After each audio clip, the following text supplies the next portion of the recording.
Hi മച്ചന്മാരെ, ഇപ്പോഴ് മണിയംകുളം ഇപ്പോൾ വീശാനായിട്ട് ആശാന്മാരും ശിഷ്യന്മാരെല്ലാം കൂടെ ഇറങ്ങിയിരിക്കുക കേട്ടോ.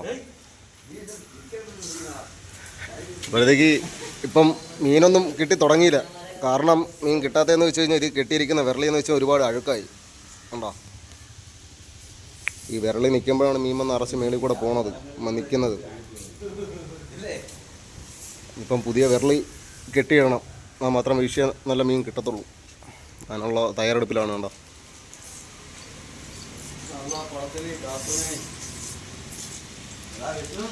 ഇതൊക്കെയാണ്. ഇനിയിപ്പം ഇത് വെള്ളത്തിറങ്ങി കെട്ടും, എന്നാൽ മാത്രമേ നമുക്ക് വീശി കഴിഞ്ഞാൽ മീൻ കിട്ടത്തുള്ളൂ. ഉണ്ടോ, ഇത് മെയിനായിട്ട് നമ്മൾ എയിം ചെയ്യുന്നതെന്ന് വെച്ചാൽ കണമ്പിന് വേണ്ടിയിട്ടാണ് ഈ സാധനം ഇത് ഇങ്ങനെ വെള്ളത്തിൽ വിരളി കെട്ടിയിടുന്നത്. അപ്പോഴത്തെ ഈ കണമ്പ് ഓടി വരാൻ നേരത്ത് ഒന്ന് ജസ്റ്റ് ഒന്ന് വന്ന് ഒരു 10-15 സെക്കൻഡ് ഒന്ന് മീൻ ഇങ്ങനെ അറച്ച് നിൽക്കും. അപ്പോൾ വീശിടുമ്പോഴാണ് മീൻ കിട്ടുന്നത്, കണമ്പല്ല. അതിന് വേണ്ടിയിട്ട് ഈ സെറ്റപ്പ്. ഓൾറെഡി ഈ കിടക്കുന്ന സാധനം അഴുക്കായിട്ടുണ്ട്. അപ്പോൾ അഴുക്കായി കിടന്ന മീൻ അങ്ങനെ നിൽക്കത്തില്ല, അതിൻ്റെ മേളിൽ കൂടെ അങ്ങ് പോകത്തേ ഉള്ളൂ. ഉണ്ടോ, അപ്പോൾ ഈ ഭാഗത്തുനിന്ന് ഇത് നേരെ കടലിലോട്ടാണ് പോകണം. ഇപ്പോൾ ഏറ്റം തെളിയിക്കുന്ന സമയം കേട്ടോ.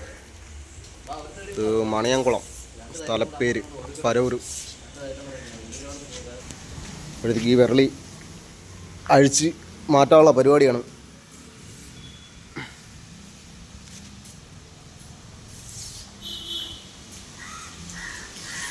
അഴിച്ച് മാറ്റാനുള്ള പരിപാടിയാണ്.